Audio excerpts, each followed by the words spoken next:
David and housekeeping Alex and Jeff.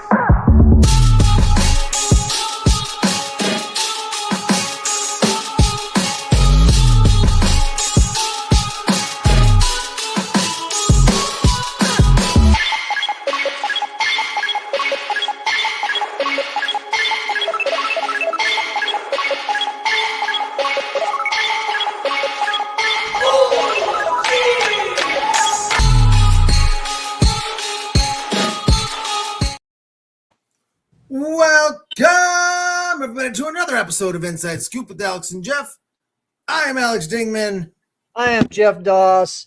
Welcome, everyone. And as you can tell, we have one of our favorite special guests, Rashad Eugene. How you doing, my friend? Pretty good. I actually can't complain this time. This time I can't complain. So pretty good. Thank you for having me. Yes, sir. Yes, sir. And I definitely want to talk about some of that. We're going to talk about that weekend, your weekend at Quebec Open, and all the amazing things that happened in that tournament. You know, we were excited to be a part of that through sharing it and having David on recently. And so I'm excited that it worked out well for them. Of course, like always, they put on one of the best shows. Let's just say one of the best shows in any sport, really. So pretty exciting to see all the news that happened this past weekend. So, Alex, how was your weekend, man?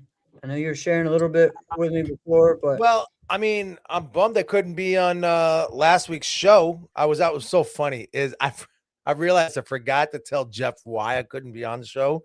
I just popped on and he goes, "Dude, you're a little tan. What's up?" And I was like, "Yeah, I told you I was in Cancun." And you're like, "No, you left out the I told you part." So I never told you. So yeah, I took the family. We went for 5 days in Cancun. So that's why I wasn't on last week. And we were there, and it was the best vacation and most stressful vacation all at the same time. You ever had this happen, Rashad? I know it's got to be you. Have you ever gone to an all-inclusive and then like barely ate? Everything's included, but then like you barely eat any food. Has that ever happened to you? Especially at a tournament? Yep. Well, I mean, yeah, tournaments, like we all know, like we don't ever, especially at that all-inclusive hotel where the tournament is being held at. Yes. Yes, 100%. Yeah, but I mean, just like at any other time. So like, and I started thinking about like, man, I haven't really eaten anything. What did I eat today? I ate breakfast. That's all I ate. And what did I eat? Huevos rancheros. This, by the way, I could not believe that this was a thing. That actually getting good Mexican food at a Cancun resort would be a difficult thing. Like, how in the heck is that possible? You know what I mean? Right. So we had to leave the resort and go like to an island to go do that stuff. But wait, it was cool. That is interesting. Yeah. So you were there. I was, of course, I wasn't in Quebec, but I was at a tournament. Okay. And so I went down to Hickory, North Carolina for Phil Addison's tournament, part of the TCT, the Southern Showdown.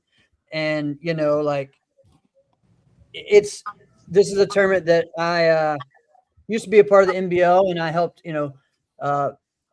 get them a part of it years ago. And they've been doing this tournament for a long time now. And another great event, lots of great competitors, all the, Jack Sykes was there winning, Justice Floyd out there, all the great Southeast competitors that were out there having some fun.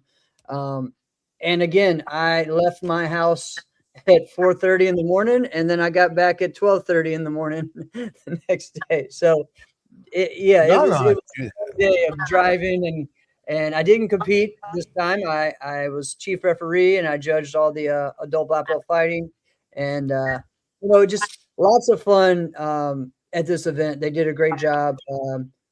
Sam was there. He was there competing and helping me out. He had a long trip as well, and every time he's like, "All right, I'm going to leave," and somehow I roped him into to judge a couple more divisions. He's like, "Dude, you got to get on the road, bro. You got to get on the road." You just gotta like, but see, that's the thing is there's some guys that actually do have tricks of getting out. And then there are some guys, like some coordinators, that know those tricks, and they don't let you fall for them. You're like, dude, on my stomach, I gotta go to the bathroom. All right, I gotta get the heck out of here. And then you just walk right out the side door. And you just Right? leave. Yeah. But then I think I did that one time, and I'm like, I gotta give me a minute. And they were like, you just went to the bathroom like 5 minutes ago. Get over here. I know this is BS. Yeah. All right, guess I'm judging another division. Somebody but calls you you know, out like that, and it's like, yeah, you got yeah, nothing to say. I know. Jeremy, So- okay. Yep. Yep, I know this. Yep. So I mean, it was a fun event, always a good one. One of the things that they do well, and I feel like it's just something that we try to do in the South is have different types of awards and stuff. I started the belt buckles years ago, and they have amazing belt buckles. I'll show mine for this year. Yeah, so yeah, pretty sick. So, and it's a big one. So that's what we give for adult black belt grands, and also let's see, beside me, of course, the gumball machine for the juniors, and so this tournament they do a lot of cool things as well with, they give they have like a old school like rifle that they give for overall grand championship. All right, they have a different type of belt buckle. They have lots of different things, and so I just think that's exciting, right? The more that we can do, fun things like that in our sport. Sometimes we're kind of tired of getting the same thing all the time, right? So when you have events like that give something different, it's fun. You're also you're also doing something that I haven't seen probably since before the pandemic. And when I try to tell some people, That's a good point. I'm not going to mention names because they were looking at me crazy when I actually said this to them, but they didn't believe me, that you're giving out divisional grant money. Yes, divisional money. Sorry, divisional Yep. prize money. Yep. So prize money for divisions. Yeah, this weekend, guys, at Grand Slam Open. So all the fighting divisions will be getting $150 for winning your division. Okay, and then all the forms divisions, which there's like triple the forms divisions, there's $100 for every division that you win. So you're gonna, if you want to do that, come win your fighting division. Then all the grand money is on top of that, right? So it makes it nice. I feel like for me, I took a break from doing my tournament, but I still want to say, hey, I still want to do something. I'm not going to go extravagant, go deep into it, like I had before. Like you've been in my tournament years ago when I had the big state. Well, actually, I had all the lights and the stadium seating and everything, and all the TVs and everything, and all the light show and stuff we used to have. We'll get back to that eventually. But the thing I want to do was something that I've talked about for years is like spreading the money out. Like we got to make sure that we're not just giving money to one person. You know what I mean? We want to make sure that we treat all of our competitors with that opportunity to feel like, hey, you got something out of this, right? Because we have so many divisions too. You know what I mean in our sport. So yeah, it's going to be pretty cool. So yeah, prize money for winning your division, and that sounds like bonkers to you, right, Rashad? Honestly, it sounds kind of bonkers for me, the fact that he's giving out divisional money for forms. For fighting, it's been like that in NASCAR before. Close, yeah, because there's grand runner up. That's except right. that you're giving an extra $50 on top of the $100. Right. So right. The forms was kind of bonkers to me. I was like, wow, okay, forms. Which I heard that they used to do that as well, but they cut back. Correct. Jeff is bringing us back to better, more simpler times. Back when cars didn't have computers. It was like 2004 that they did that, dude. I think it was like 2004 or 5 the last time that they did divisional money in NASCAR. But think about what you're doing, Jeff. You're bringing us back to when life was a better time. Like I said, back when cars didn't have computers, people wrote stuff down on pen and paper, and you got prize money for winning your black belt division. That's right. Right? So, who was I was talking to? Oh, Marty Eubanks. I actually had a great conversation with him today about that, and about how he thought that was really cool, and how we need to do more of that. So it was pretty cool. I do have a question. Yes, sir. Unless there's certain someone or someone's, if that's even a word, is watching this, they're probably going to question me on this. But they had this conversation. I was just chiming. I was just listening. Okay, God gave me big ears for a reason. But what do you think about giving out divisional money to junior black belts?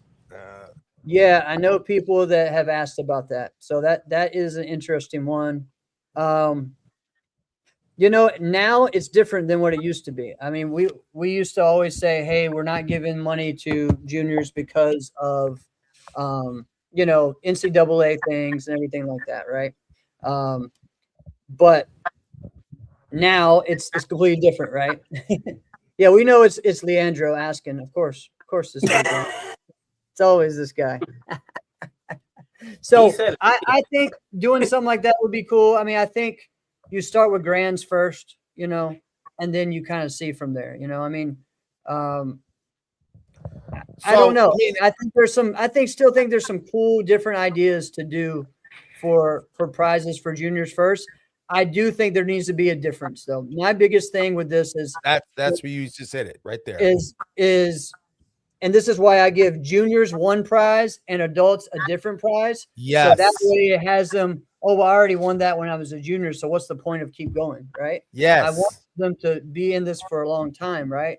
So I think if you give juniors money, okay, give them, $50 or $100, and then you give more to the adults, right?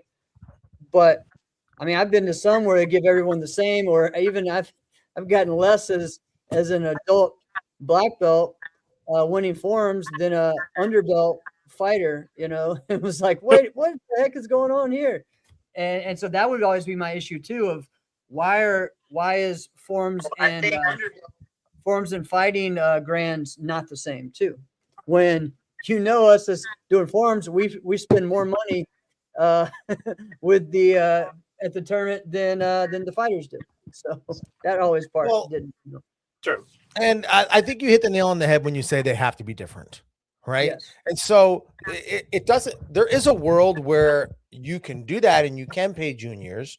There's a situation that could work where you can do that.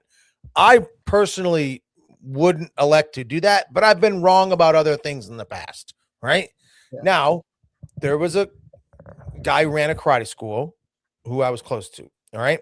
And he did a really good job of making each belt test like the biggest deal. Like whatever we do, your belt test, that's bigger than any tournament. Like whatever belt you're testing for, we're going to make that the biggest, baddest thing. The only problem he had was he didn't make his advanced black belts a bigger deal than it was to get to like your first degree black belt. Yeah. All right. So really, essentially, he was unintentional. He was sending like a message that like getting a first degree black belt is like the biggest thing you could possibly get. But if you want to get a second degree black belt, if you want to get it, I mean, you can, I suppose. That wasn't what he was saying, but that's definitely how he showed the appreciation. That's how he elevated that. So then what would be the reason? You've already kind of put this culture in there that like getting this is the biggest moment. I mean, if you want to, I've already done that thing before. That's essentially what he's doing. All right. And so what you're looking at is like, they have to be different, but what do you want to be the pinnacle? What is the standard? What is the thing that we want everybody talking about? Who do we want to lift up the most? Who's our best athlete that we want to have out there? And if it's your 14, 15-year-old CMX girls, all right, but then that's such a small piece, right? Yeah. So then you can't be upset if you're like, how come I don't have any women out here? Well, because when they were 14, they reached the pinnacle. Right. According to you, whatever that scenario is. Yeah, no, I think there's validity on both sides. And I've just seen it. I mean, we've seen it a lot. So I think having something different I'm all for giving back, and I understand how much money these parents spend. Whoa. So It just gets more and more. and it gets more and more each day. So definitely definitely interesting thing. I want to share just a little bit, and then we're going to get into Quebec. But again, this weekend, Grand Slam Open, things to expect. Like I said, prize money for the adult division black belts. We're going to have Korean challenge and Japanese challenge, and we're doing both the same way. So Japanese challenge is going to be where we're going to be having head-to-head forms like you see at the AAU and some of the other traditional divisions as well, tournaments too. So it's going to be interesting. Thinking right now. Yeah, Rashad's like, all right. But it's pretty cool. And I mean, one of the things with the Korean challenge is some of the divisions that I have more people than some of the big NASCAR tournaments. So I'm excited for that. That's wow. cool. That's Then of course, all the great Pro Mac things that they do that we have there with the open rank and all the great divisions.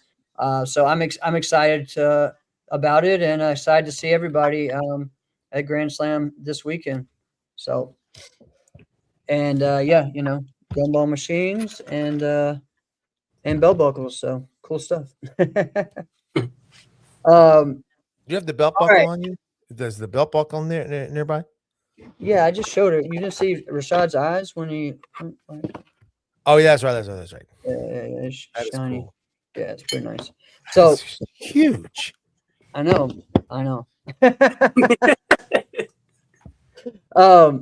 Yeah, I know. Sam's graduating, so he can't make it. And yes, that's another thing. Brett's right. Yeah, we're doing 40 plus traditional challenge. So we're gonna do one of those, and that's one of our bigger ones right now. So I'm excited for it. Gonna be pretty cool to see. So, all right. So one of the reasons why we had you here, of course, Quebec Open was this weekend, but dude, you had a killer weekend, and you know what you did, and so many others. But we're gonna start out with you and about your domination at Quebec. So this guy won the weapons, the forms, and the fighting 30 plus grand. How's that feel, man?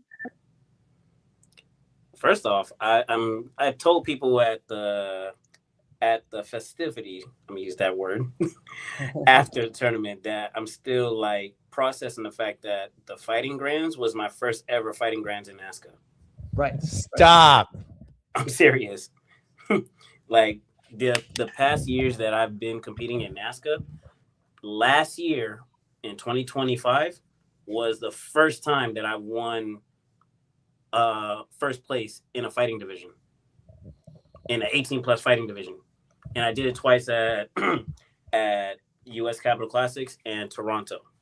Well, walk us through, because Rashad, that's at one hand I go, that's crazy, but on the other hand, it's like, all right, I guess most people do know you as the forms and weapons guy, especially like the weapons guru. I think that it's appropriate to say that you're one of the best overall weapons competitors that our sport has seen. I don't think that that's crazy to say, because you do every weapon, right? Pretty much. But yeah, I don't think anybody, like in 10, 20 years from now, when someone thinks about Rashad Eugene, that's the way they're going to think about you. But when did you really start? When did you start competing NASCAR as an adult? 2014. Okay, so it's been a bit then. Yes, it's been over 10 years. Nice. But you got the breakthrough. Fine, yeah. Dude. Yeah. That is cool. How did it feel? Honestly, it feels pretty good. And it wasn't like, no fighting division is an easy road. Like I can honestly say I fought my way up. Like we had 3 competitors in lightweight, and I fought the first match. I didn't have no buys or anything like that. Okay. So even in Grand Champion, the only person that had a buy was the 40 plus heavyweight fighter, which he moves like a lightweight. His name is Bernard. Bernard, last name starts with a P. I can't pronounce it for the life of me. Yeah, he's good. Yeah. So my first fight, I had to fight against somebody from David Boss's school, and he was actually excited to fight against me. I just said, okay, I guess I'm fighting you. Cool. So I literally fought my way up. I had more rounds than usual than anybody in there. I love it. I love it. That's awesome, man. All right. So, Rashad, you went out there, killed it, did something that I don't know if anyone's done, at least in the 30 plus. And maybe if it was done, it's been a long time, right? Yes. The other thing is you or someone else too, like Mitchell Street. This dude won all 5 traditional forms divisions for men. So that's something, of course, probably never been done, right? Yeah. Because I mean, of course, it's new, and yeah. So congratulations to him. He's been killing it all year. His first season as an adult. So congrats to him. And you know what? He's just on a tear. But he won Korean Challenge, Korean Forms, Traditional Challenge, Japanese Forms, and then the Open Traditional. Okay, Yes. so that's crazy. I mean, what would be left for someone else to win? It would just be like Chinese That's it. forms. That's no. Open Traditional is that now. So yeah. Yeah. So yeah, he won everything. He did a demo. So yeah. So that's it is well-rounded. cool that like because if all you did was Korean, Jeff, which is not the case, and I've got a story for you, by the way. I said that, John. Then this would allow. I mean, like years ago, you would have been able to do one division. So now that someone can do multiple, I think that's really, really cool. Yeah. Okay. Yeah. It's pretty cool. What? All right. Can I tell you my quick story? Oh gosh. All right. I'll make it quick. I acknowledge I'm derailing us, but it's a compliment. I want to show you, right?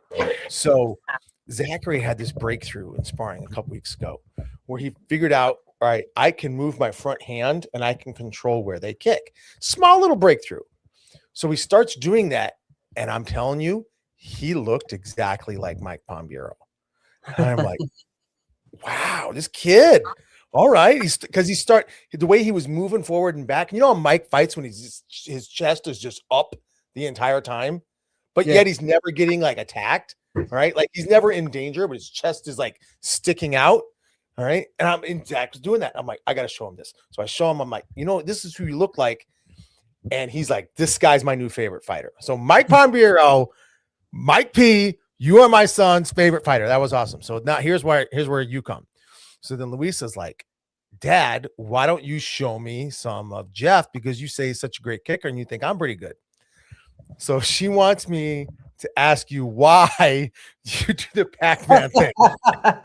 She's like, tell him I don't like it when he does the Pac-Man thing. That's awesome. Because I didn't want to just show her like moon G. I was like, no, let's get some creative forms in here. And she's like, yeah, tell him I don't like it when he does Pac-Man thing. That's awesome. Okay. Enough derailing. Awesome. Moving on. That's cool. That's cool. All right. So you had that weekend. Mitchell had his. Gabrielle, she won all 4 of her traditional forms divisions. Both Koreans, both Japanese. So huge weekend for her as well, winning the overall. Let's see. Sophia Pia won both the weapon, the bladed and the non-bladed. And and won that as her first adult overall, right? So pretty excited on that. What are some other ones? You were there, Rashad, but I mean, of course, I pay attention as well, but Esteban cleaned up men's forms, creative, musical, and extreme. Yeah. I was literally talking to somebody. I forgot who I was talking to somebody about, but there was a lot of clean sweeps this past weekend. James Potter, I believe his mom posted that he had a clean sweep in all of his categories. Yeah, I think all 8 of his divisions. Did Esteban have one of those at this tournament? Was it last year, the year before? He's had it several times. Last tournament he did as well in forms. Yeah. Is this tournament kind of like the potential? Like this is the sweep tournament. It kind of feels like that, and like Julia as well. Julia as well did the same thing. She won all of her stuff and won the 13 under overall forms grand. So now I like a lot of parity, and I like a lot of other winners, right? but it's that when you get one person who wins 4 divisions, or in some scenarios 5 or more, that's really freaking hard, because you can have an amazing performance and win. But if you have an amazing performance and you win again against the same people you just beat, that's so hard to do. And then to do that 3 more times with 3 different judges. Yeah, there you go. Exactly. Well, and you know what? Like, we've seen it, this weekend, last weekend in the forums. We may be missing some other ones, but we also saw it in the fighting on the women's side. Like, Savannah won everything. She swept everything she competed in, open weight, her division, her grand, team fighting, this is one of the Amazing. scenarios where I'm actually going to stand up for the forms competitor. I actually think it's easier for fighters to have a sweep like this than it is for a forms competitor. Because when a fighter is on it and they have their day, like, it sometimes it is just like they just caught fire. There's not much you can do about it, right? Right. But for a forms competitor, you have, I always say this, doing high level forms is so much harder than doing high level fighting, because doing high level forms, you have to be perfect, actually perfect. If you if you make one big mess up, like where you bobble, right? Oh, that's it. You're just toast. You're done. You cannot win. You absolutely will lose. Like, it's unfortunate. Stinks that it happened. Nobody wants that to happen, but you made a mistake and now nobody else is going to. If you make a big mess up in fighting, like you get jump spin kicked in the face. All right. That sucks. Get back on the line. Keep fighting. You can win that match. That could actually happen to you multiple times in a match and you win. That could happen to you every single time you fight and you win every single one of those, getting messed up while you perform. A forms competitor can't do that one time. So, but for a fighter, because there's so much of that grace where you can bomb it and come back, it's easier for them to really catch lightning in a bottle and just take a tournament over, even though I've not done that.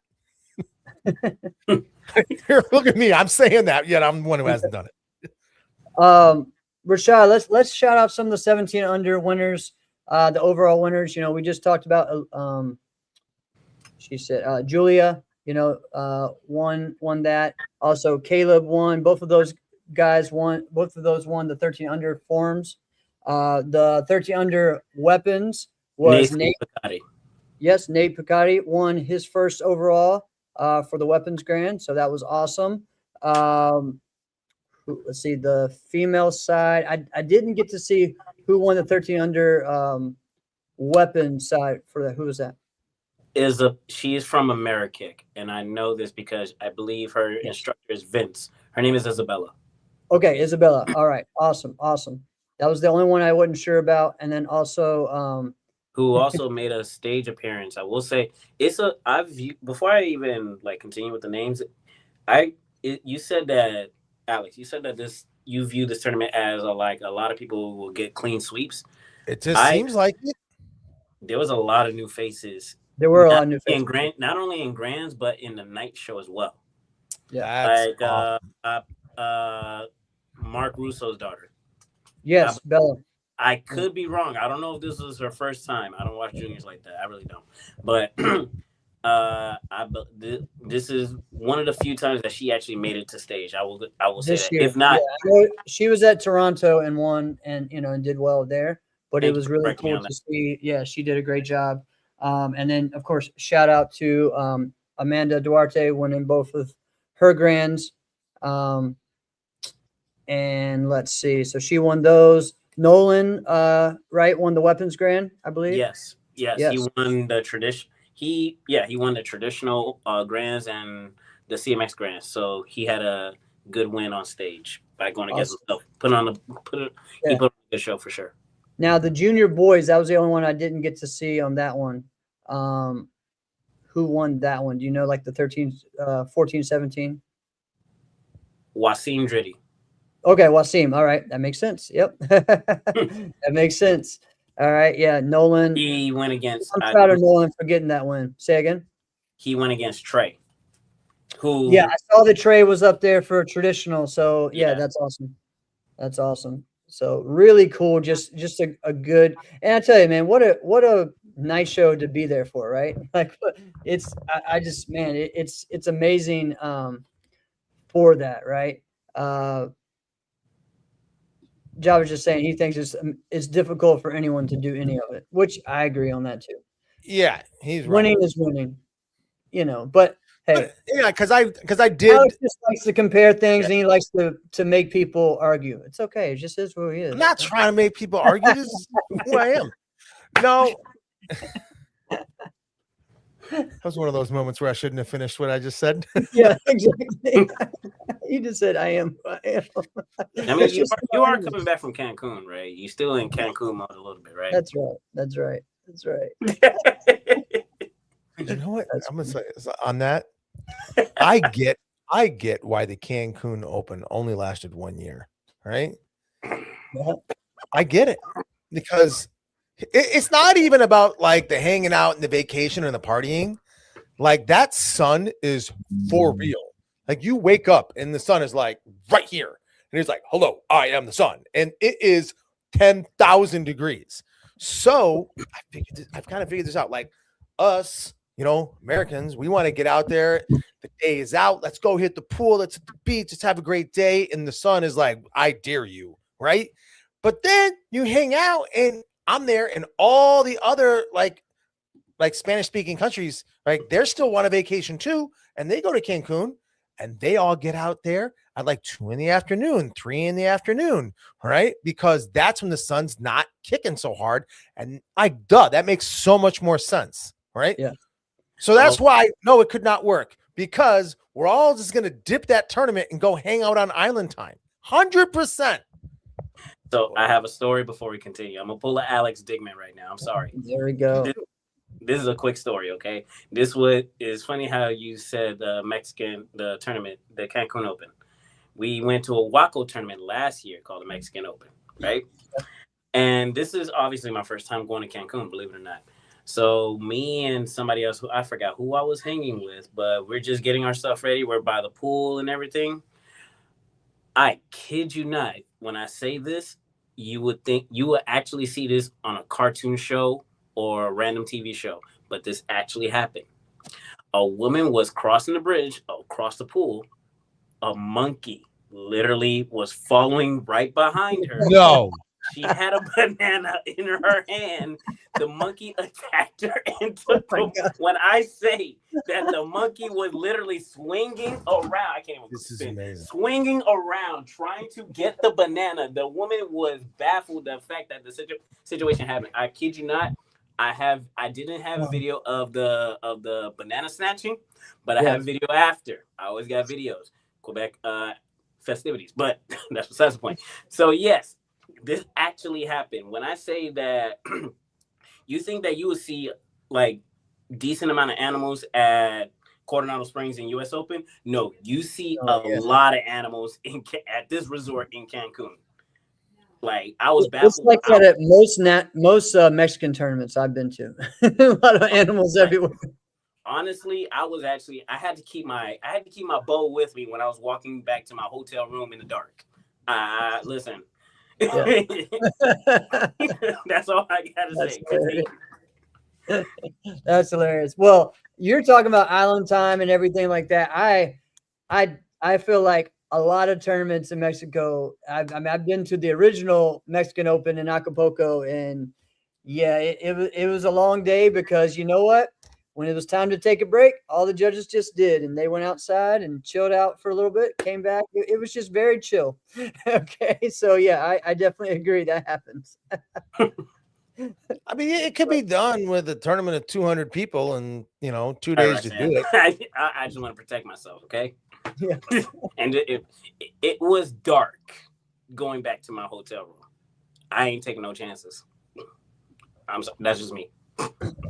On to Quebec. Yeah, so Java is saying, Java is definitely, you're absolutely right. It's something that I feel like you need to experience at least once in your career. Yes. I mean, if you can make it to the finals, that's amazing. If you can just go there and watch, it's worth it. I know for me, the two times I was able to to get to the tournament. I went 3 times, but I didn't make it into the country the second time. So that's a whole nother story. But I was able to make it in the Awesome final. story for next Yeah, time. I know. I can't some of those stories, you just can't really share. But Right. but I tell you, man, it was just a blessing to be there on both of those events. I know we talked about it a little bit back in like 2001, being able to be in that finals with Wayne and Matt Emming and Will Valentine, all of us just having a blast at that event. And just the fun things that happen, there too. And also that was my first time winning team fighting as well at that event as a junior. So my last year as a junior, I won team fighting as Who the did you anchor. team fight with? Leroyce? No, Leroyce was not there. I team fought. Oh man. I've team fought with some of Renee's guys, and I'm trying to remember, like one of them that was 11 and under ended up being pretty good. I'm trying to remember who it was that ended up being on CJB years later. But one of the guys who was that group that was on Watsaroo later? I'm sorry. Maxime. It probably was Maxine that I fought with, but he was like so young. I mean, it was Yeah. a different time. But yeah, so that was years ago. I know, weird that I won't remember, right? But listen, Quebec, all the French names are hard for me. Okay, I have a hard time with that. Thank you. I agree. And that's not like, hey, it's hard for us to pronounce your name. It's hard for you to say the word trees. It's like, come on. You can't get mad at us for not saying your name. We're trying. We're doing our best. Oh man. Yeah, Leandro said your double bow was awesome this weekend, man. See, it's funny that he said that, because during my weapons grand champion, if you haven't seen my double bow from like Waco World Championships last year, there's always like a move that I do right before I start my form. So I'm not calling it a gun trigger. I'm technically calling it a bow and arrow, because safety issues are out here in these streets. I'm just saying. Okay, so while I'm doing that part, that right before I go into that bow and arrow, I see Leandro on the sideline, literally doing the same thing, hyping me up, and I'm just like, okay, now I'm going in. Now I'm going. That's cool. There was a couple people that did it right behind me as well, but obviously I can't see right behind me. But I saw that on my peripheral vision. I was like, okay, now we're doing this. I wish somebody has that on video so I could edit that. Yeah. Send Rashad some of his videos, guys, if you have them. Send him his video. I know I saw the post today. Well, hey, let's lean in on that, because we all have that in moments when we're doing our form, and then like we zone out. It doesn't matter whether there's 3 people or 300 people, we zone out.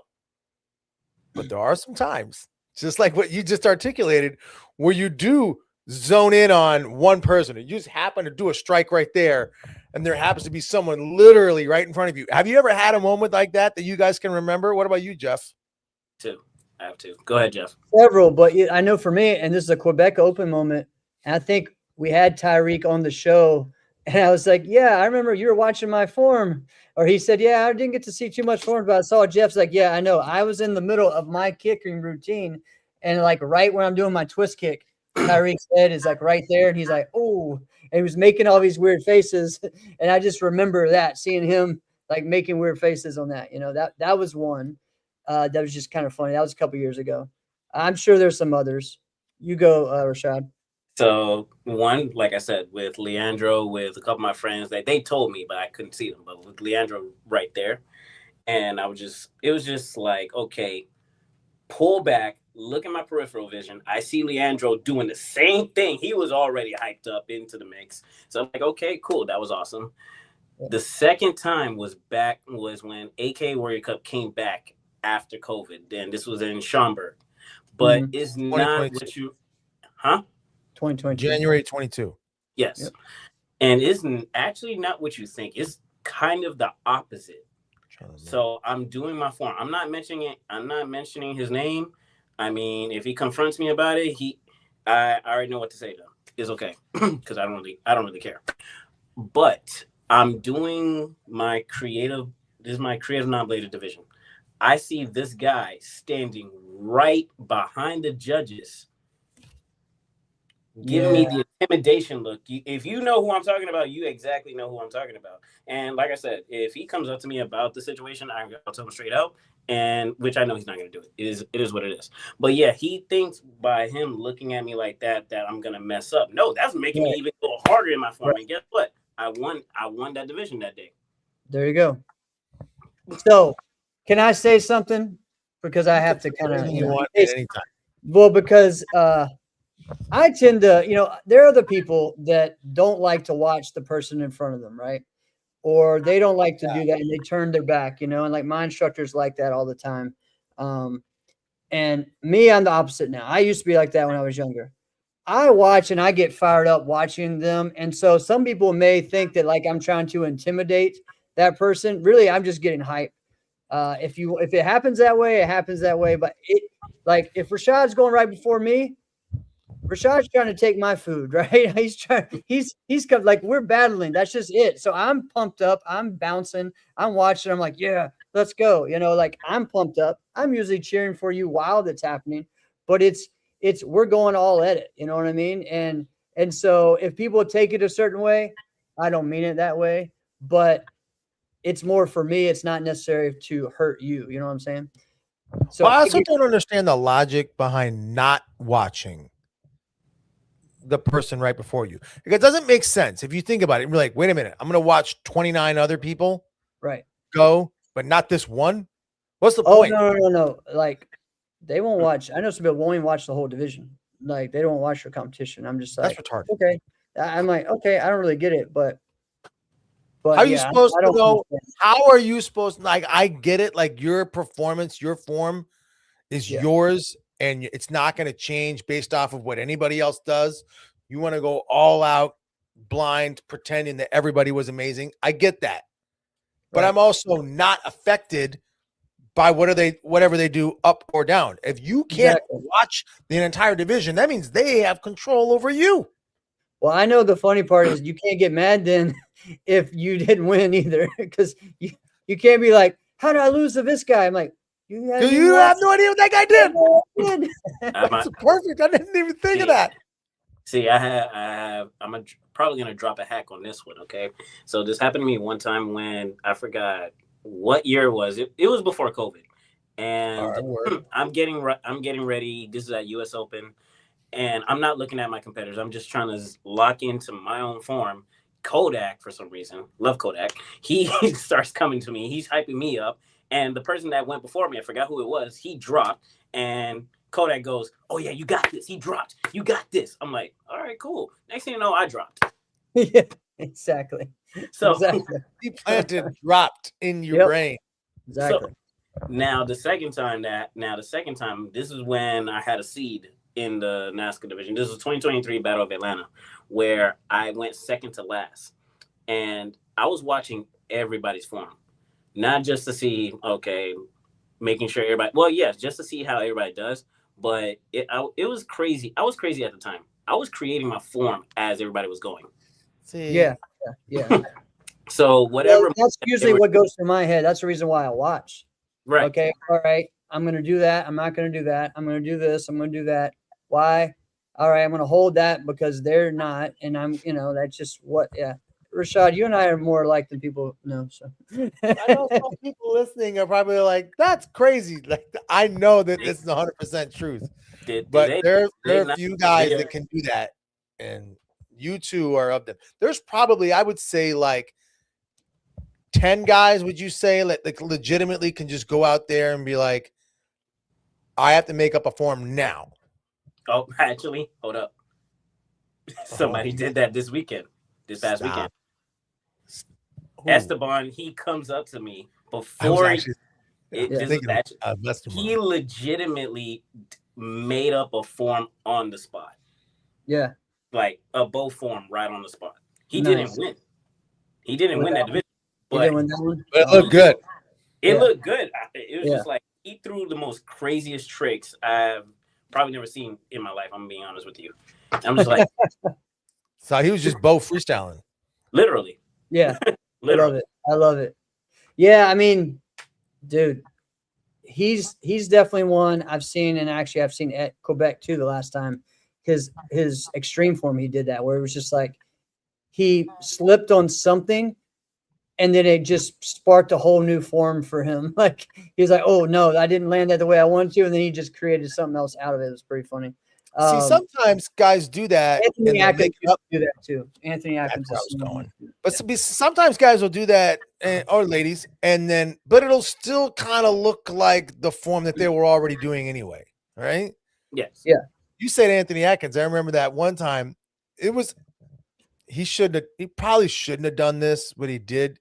He looked at the division and knew, unless I break my actual leg, I'm winning this division, right? Right. So, and he goes out there and does a form with all palm heel strikes. Yeah.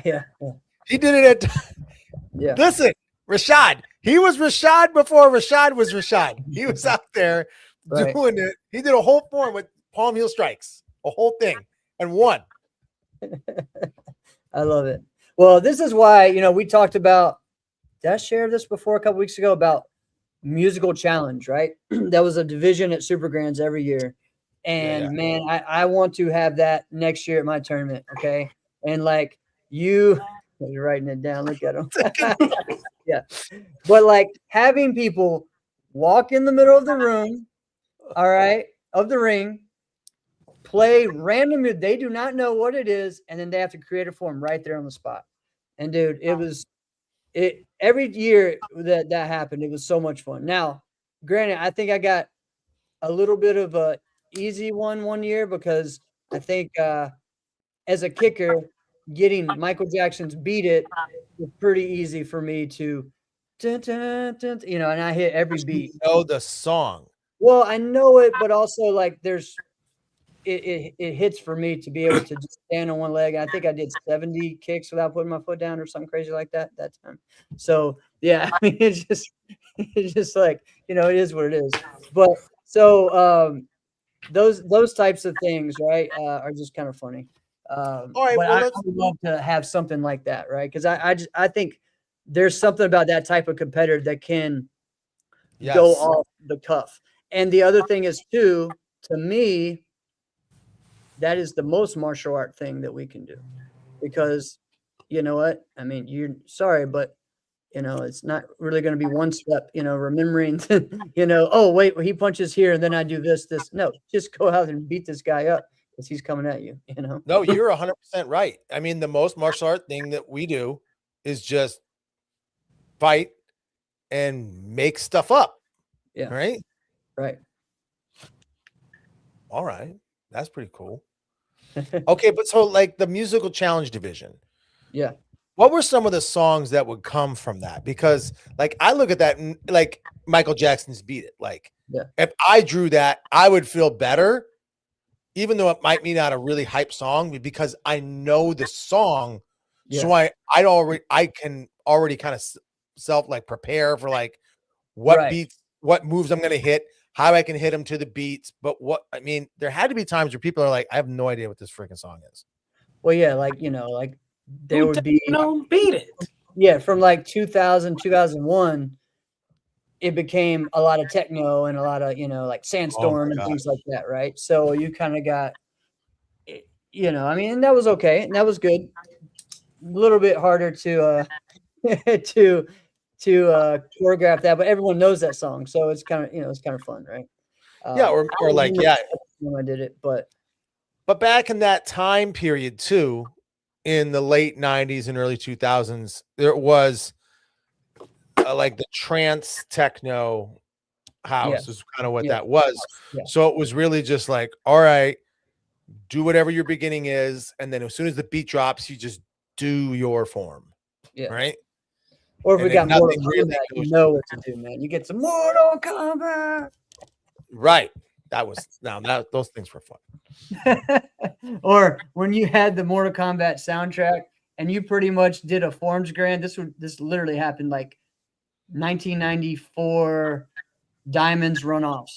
There's 14 of us in the runoff. They take 3, right? 10 of us do a different single from that soundtrack or different song from the soundtrack. Okay, like Yeah, I think there was. That's right. There was. I did, There was like different ones. someone like Kingston did Raiden. I did like Johnny. No, I did Goro. Somebody did Johnny Cage. Somebody did Sonya. Like, and someone did the main song. We just pretty much said, "Hey," you would think that we just say, "Hey, buddy, just play, play the soundtrack, and we'll all just figure it out." Yeah, yeah. But that was 1994 for you.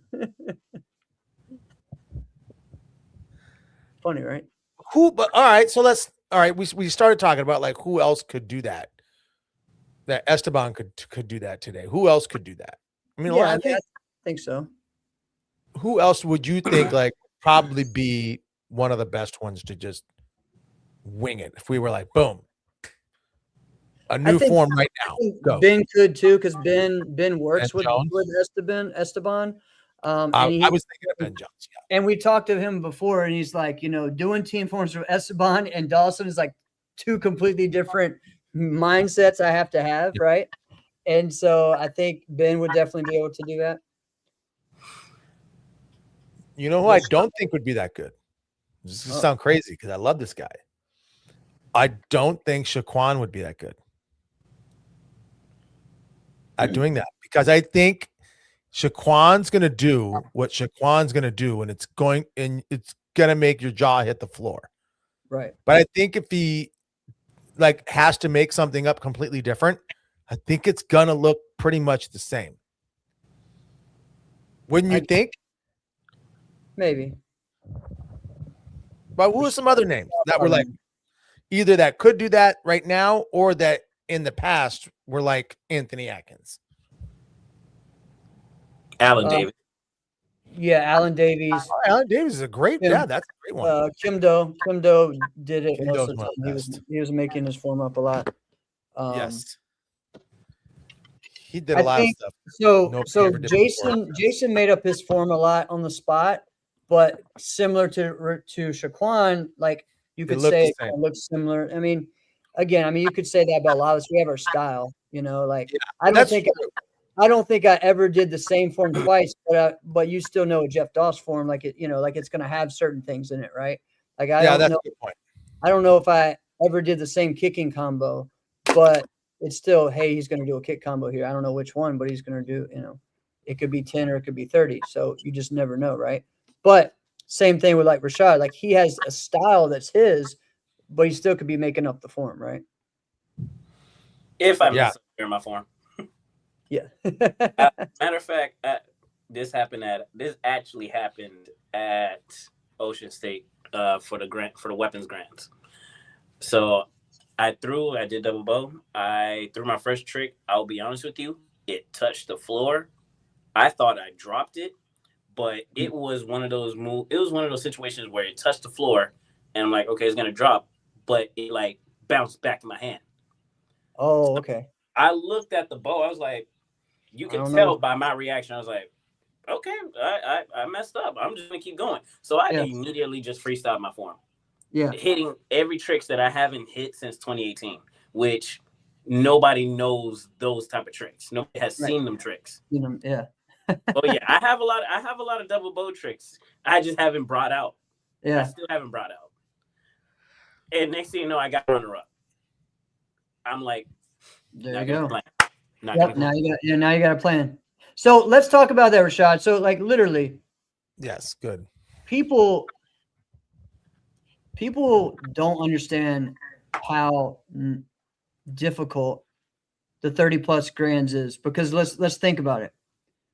You won the Forms Grand this weekend. Yes. Literally at the last tournament, you and I were 4th and 5th. You know what I mean? In the grands. Yes. You know what I mean? So a lot can change. I remember one tournament I got last, and then the next tournament I won, beating those exact same people. Like you have no, like it can go all over the place, right? And I mean, it could be, some of it could be judges, some of it's just, hey, how are we feeling? How much? Yes. Just the day it is. So it's really crazy, the competition that we have. And I remember when you said when you're moving up to 30, I think we had you on last year talking about that. And like the veterans you're against, right? Because all of us have done this for years. So now you're up there with us. We're there with you. You like challenge us because we feel old, but you feel how do you feel competing against the older competitor? Do I have to answer that here? No, you don't have to. Yeah. Ah, dang it. I feel like I'm in the middle. Yeah. Okay. Meaning that I'm still capable. I still have the skill set and capability of competing in the 18 plus. Competing in the 18 plus drives me like Yeah. it drives me to like Agreed. be the best in that category. Versus 30 plus, where it's just a little more chill, but I still have competition like you, Reed, Andrew, Yeah. Eric Blaze in there, Sam Diaz. You know what I mean? Tim Kunkel. So Yeah. I still have that competition there, and it is more chill, but it's still competition there. So I feel like I'm in the middle. Yeah. Well, and also, Rashad, like it's harder in a lot of ways because in the grands because it's all one grant. It's not CMX, and it's not what I mean. Yeah, Steven's really good too. Steven, Yeah, another one. yeah, and it's crazy just because of that. And sometimes you could see the judges and you could say, okay, well, it's not going to be a CMX day. It's going to be a traditional day, or vice versa. It's not going to be a traditional day. It's going to be a CMX day. You can look at that. So I think again, I have one of those things where part of me, Alex and even Jackson talk about, hey, we need a real overall, but at the same time, if we're splitting up all the other ones, to split up us, as well. So it's one of those weird. What did you say? Or put up more money. Yeah, exactly. Or put up more money. So you're right, Andrew. Yeah, they're not even like. So Andrew's exactly right. Yep. Andrew's definitely right when it comes to that. But Rashad, I feel the same way. I'm I never know which tournament, what I'm going to do each tournament. Like if I go to Miami, I'll probably just do all 18 plus. It's the same thing. Just like, hey, who knows? It's just the way it is. It's you get that, you feel that vibe, that energy. Why, and do it while you can, right? Yes, definitely. So, all right, we haven't really talked too much about the end of the fighting. So, congrats to Martin he won the heavyweight grand. Martin Blanc, him and Mason were there from Revolution and came out, and also Bailey. Congrats, he won the lightweight and the open weight, and also top 10 USA won the men's team. So, congrats to those guys. Congrats to everyone out there. Yes, you do there, Michael. Appreciate it. It's good to see those winners and that end result, but again, just seeing the winners doesn't tell the full story. Right. And I say I want Bailey winning. I want him winning more. I don't love this narrative that the whispers of, is Enrique better? I guess like Enrique's better than Bailey. Enrique's better than Bailey. I love Enrique. I think his kicking is fantastic. I think his fighting is fantastic. But I also don't want to get twisted. Bailey's head and shoulders better, right? So that's why it's like it's good to see that again, because I'm on that team rooting, like, let's go, man, come on, So get that win again. It just say like I got to win soon too. So now it's kind of evening out a little bit. It's good to see that. Well, yeah, and Martin too, like beat Bailey at last tournament. Now Bailey beat him in the open weight, and so again, having all three of these guys since they've been on Revolution that's come over have won overall. So that's a good thing for the team, but also them and our sport too. Just like the high level fighters from all over coming and wanting to compete in NASCA in the United States and challenging each other. So, well, and here's another factor, because I think their fighting style that they have in Hungary, I think it's really good. But Christian is coaching them And that makes a big difference. It really does. I mean, one, being able to understand the language and the cadence and the culture, like that does make sense. But all right, like when You're the right, Michael. Plowdens, In Canada, sorry, and Canada, not just United States. I said United States, Canada. oh yeah. But like when the Plowdens are fighting for a team, like, yeah, you, even though of course you want Richard Plowden because he's one of the best coaches ever, but even if he was just an okay coach, but he's their instructor, why wouldn't you want him as well? You would want him coaching them, right? Because you want these guys on your team because you want them to win. Well, he gives them their best opportunity to succeed and win. So if you want one, you should want the other. It's kind of, that's that same balance. So having Christian as a coach, I think is a really big difference maker as well. Yes, I believe it. All right. So amazing Quebec Open.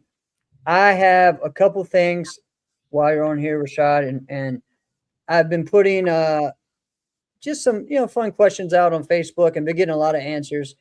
And one I wanted to ask for you guys is, and I asked, who is someone that you emulated or copied or inspired you the most in your martial art career? Oh, Dang. Yeah, I know. Easy. Dang. Why you say dang? Yeah, I almost copied everybody. Oh, I'm not, but see, I'm not shy about that. I'll be very honest and say, like, yeah, there's a lot of people that I copied. Some people have no idea that I did. Like, I think the best person I ever saw do a fake axe kick to a side kick combo is someone that almost nobody would know. Right? She won like some divisions. It was a woman. She won some divisions, but the way that she did that, I am like, she did that better than Nikki Carlson Lee. All right. That's amazing. Right. Because Nikki was probably the best at going the other way around, going side axe. But anyway. Yes, side axe. But what she did was she went like fake axe and almost like inverted it and dropped it back down to a side kick. I'm like, I'm stealing that. But 100% for the fighting. Babylon. Yep. It was, I wanted to steal Jason Borelli's style, but I couldn't because he's one of one. Right. Who is someone that you bit in forms though, Rashad? I have a list. Because sometimes it's all right. Like there was I remember there was a move that I stole from Jimmy Pham that I was like, ooh, I like the way you do this. I'm gonna take that. And there was I'm trying to remember. Steven Torres. What a throwback name, right, Jeff? Yeah. He had this. He had. Oh gosh, I can't remember what it was, but I took a variation of one of his moves, and I'm like, "Oh, you have something that's going to be so good, and you don't even realize how good it's going to be. Yeah. I'm going to take it and I'm going to twist it and do it this way, right?" Oh, it was just a straight up tornado. That's what it was. It was a tornado kick. He did like a really good tornado kick, but he kept his legs straight and he jumped like that high, which was really cool. But I'm like, I'm going to do that same thing, but I'm going to jump as high as I freaking can. I'm going to do the same thing, and I'm going to keep my legs straight as I possibly can. So I stole something from Steven Torres, but who'd you steal from, Rashad? I'm sorry. I jumped all over your toes. See, I have when I say I have a list, but I'm just going to say it like this. For the weapons, Rudy Raynon, Corey Lucas, Ross Levine, Corey Lucas, yes. Ready for this one? I'm ready. Believe it or not, I don't know if his videos are still up there, but believe it or not, Hunter Crane. Yep. Yeah, Hunter Crane was dope. Yes. Austin Crane. Yeah. There's a couple I'm missing. Joshua Corton. Oh, that kid should have stuck around longer. Yeah. He's actually in Fort Lauderdale. He's I believe, I could be wrong about his status, but I believe he's a doctor. He's a neurosurgeon, I believe. Is he doing any martial arts? No, he's pretty good. From what I heard, he used to own a Victory School in Orlando, and I believe he closed that down, or he gave it to somebody else and moved back down south to South Florida. Well, kind of hard to be a doctor and run a karate school at the same time. There there is one person that I also looked at just because there's this weapon out there. I'm not gonna say it because some people are gonna be stealing my ideas, but Gio Leon. Yes. There's a Yes. weapon out I there. remember that. Yeah. Who is this? Gio Leon. Yeah. Oh yeah. Yeah. Wow, that's a throwback one. I as well. remember that weapon that you're talking about. Yeah, that was interesting. It's either I'm gonna have to do some welding, find somebody that do some welding, or I am just know I am gonna create your own martial arts weapon. That was cool when he did that for a little bit. That was cool. Yes. That was, You see Rashad come out crazy. there with a mace. So now that's just the weapons, and there's a lot more people that I used to watch for weapons. Believe it or not. Well, what are some of the moves that you took from them? I can't. Well, like I told you what I did from Steven Torres is like I totally stole that 100%. Just pick one. Just say one thing, one example. Yeah, Let me go right into forms because I actually posted this on my Instagram. Marcel Jones's tornado kick swing corkscrew. Yeah. That's right. Yeah, that was the move that I've watched when I was probably 11. If he's watching this, you're getting the full breakdown how he inspired me to learn this move. I was watching that move since I was 11 years old. Mind you, I didn't know much about sport karate. I went the sport karate tournament I went to was NASCAR tournament I went to was Power Gator Nationals. But I was watching YouTube videos. That video came across and I just said one day I am actually going to learn it. I'm actually going to land this. I wasn't even at that time. My aerial looked like a butterfly kick. I just had in my head like I look like I'm doing an aerial, but it was a bad butterfly kick. Think about it and think about that. Or a good one, depending on which way you're looking at it. Okay, guess not. Listen. I always joke about a couple of my friends, a couple of the younger generation, that my biggest trick, I don't know where I had this idea, but I used to do a round off cheat gainer. Think about it. Okay. Round off, not even full sending the backflip. No, round off, stop, cheat gainer. And that was my round off backflip. Okay. I don't know where I had that mindset. I still joke around today. All right. That's the biggest mind F ever. You watch somebody do that. No, that's how much of a crazy mindset. That's the type of tricker I was. I was just trying to see what moves I could do easily. But over the years that I started to develop myself fitness wise and stuff like that, that's when I started to learn all the big tricks and stuff like that. Actually, the person that helped me land the corkscrew better, I had a couple friends that helped me, but the one person that helped me land the corkscrew was Damian Rodriguez, believe it or not. Yeah. Yes. Nice. So once I finally learned that and I put those two kicks, the kick and the twist together, and nobody helped me. Like a couple triggers did, but I had to figure it out myself. And again, I posted it on my Instagram like a couple weeks ago. And he was the reason why Marcel Jones was the reason why I learned tornado swing cork. Nice.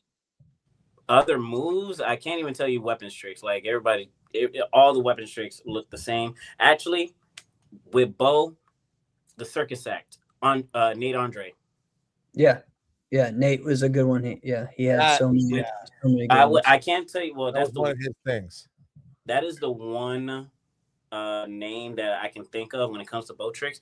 But he was the reason with watching his videos. He was the reason why I was able to learn body tricks just off of his videos. Nice. See, I would have thought Corey Lucas would have been that. That's why you said Corey Lucas. Is more of the showmanship with Corey Lucas. Since you brought that up, I'll tell you, like with Marcel Jones. Well, since you brought up his name again, my bad. So with Corey Lucas, it's just more of the showmanship, the cleanliness with the bows. Same thing with Ross Levine. And but honestly, with Nate Andre's tutorial videos, helped me learn body tricks. With forms, Marcel Jones's tornado swing cork, along with his format with forms, and I also did work with him for quite some time after COVID, believe it or not. Yeah. So he was actually my second ever private lesson teacher. Second ever. Dude, super smart, isn't he? Yes. He's one of those guys who's smart about everything. That was something that I remember us talking about on the show, but also CTE talking about as well is seeing you after you started training with Marcel. So That was cool. That was something that we kind So, of we spoke about. but I will say this: the aggression that I got that you see in my forms is honestly from Marcel and watching Sammy Vasquez. That's a good one. The aggression. That's Yeah. And some of the I don't know about some of Yeah. the tricks. I had to think about it. Oh, there was okay. Now I'm thinking about tricking because I actually got this one move from. Now I didn't use it in competition. I just did it just because. Let me try it. Was Rudy Raynon's? I don't even want to show it right now. It's pretty much he did an axe aerial, land on one leg, switch Webster. I know what you're talking. Yeah, that was sick. And so I did that. And I also went into a master scoop corkscrew. Okay. So it's pretty much I'm landing on one leg, landing on the other leg, and then I'm landing on the other leg as well. That's it. That's why I say it's just hard to explain that. I'll probably post it again. It's hard to understand unless you actually can understand the first part and you're picturing it, right? Yes. Correct. Picturing picturing that in my head makes my ankles hurt because the axe aerial is one of the hardest moves on your ankles. Right? Yeah. I mean, unless you know exactly what your foot is going to experience, right? It's not just how fast you go and how hard you hit. It's like you need to be mentally prepared. Like my foot is going to feel like this. This is how I'm going to need to cushion that because I'm going to be positioned right here. That move alone will destroy 10 years off your life. Yes. Or at least your ankles. I still don't know how to this day I can do an axe aerial, but it's just pretty much fitness at this point. I'm just glad people do it now on mats because when we were learning, we didn't have mats. Yeah. Also, you're right. Move. Oh, now I'm looking. I have my phone on the side and I'm looking at the comments and I see my signature move. I actually don't know how I came up with that one. Like I was just in the open gym and I just started playing around with different moves and stuff like that. It is basic if you really think about it. So wait, say your signature move. Tornado kick. Is the next movement is like a breakdance move. It's like you turn around with your hands, and then instead of putting my kind of like second leg down, I swing it up or I prop it up into an illusion kick to split. So like a flare or an airwalk. I think it's more like a I don't know. To me, it's almost like you're doing a Cali, like the Cali where you're moving that way. Cali roll, miss leg into illusion to split. Yeah. That's cool. Yeah. I learned that from Jefferson Lewis. Jefferson Lewis taught me the Cali roll back in the day. So what's crazy is that obviously in NASCAR, I've been doing it in the creative division because my head is one of those moves that you can get away with. Yep. Waco, I cannot. Yeah. Waco, they came up to me after I did it. It's like, you cannot do that. We're not going to dock you, but you cannot do that. I was like, goodness. And somebody actually at the last Waco World Championship, somebody did a butterfly kick, but his head was below his hips, and they docked him for that. They docked him for Waco? In Waco, yeah. Yeah. Yep. Yeah, it's a little bit different. But yeah. WKU finally has creative forms now, because in the past they've always done just freestyle. It's just musical and it's, everything. So now they have creative, but you can do kicks. You can do 1080s, 720s, like what I keep saying creative should be at this point. You just can't go upside down, right? Thank you. Yes. So when the creative division came out, I think most of us thought that's what it was going to be. Yeah. Because it was explained that, like, all right, there's too much gymnastics, there's not enough karate. So I thought that's what it was going to be. You're going to be like, all right, this division has to have a kick on every move. All right. And in this division, you can do, because I think, and at the time, the explanation the example was Sammy Vasquez, because Sammy Vasquez had an amazing performance where he did like 5 or 6 gainers in a row. Right. Yeah. And you were like, yeah, there's no kick. He's just flipping. I'm like, yeah, it's amazing though. All right. So I thought that's what it was going to be all along. So this is kind of cool. I like that. I love it. So congrats again, Rashad. I mean, we can talk forever about sport. I mean, there's so much fun things. You know, we need to have you on at least once a year just to share stuff, man. Like, like for us, to just go back and forth and share. I think it's fun. Those are But good congrats, questions. dude. And I'm sure we will see you. What's your next trip you're doing? My next NASCAR tournament is Go to Miami. Virginia on Saturday. I wish. I wish. Listen, I haven't been to a USA Sport Karate tournament with Millennium, and if I go to a different tournament, they're gonna look at me sideways. Yeah, that So, makes sense. So I'm only officiating this weekend at a USA Sport Karate tournament, but my next NASCAR tournament that I'm competing in is Miami. Yep. Obviously, that's like a 30-minute drive for me. Right. The next time I'm traveling is actually at the end of the month where I'm teaching. I believe I'm teaching a full week in Guatemala. In Guatemala. Awesome. Awesome. Good stuff. Good stuff. Awesome, man. Well, great job there, Rashad. Again, guys, everyone that hopefully I'll see you guys this weekend, Grand Slam Open. Again, what to expect. You know what? We're just gonna have a great time and put on a great show and then get a Kickstarter back up and keep it growing. So This has been another episode of Inside Scoop with Alex and Jeff. I'm Alex Dingman. I'm Jeff Doss. See you guys next week. Thanks, Rashad. Thank you for having me.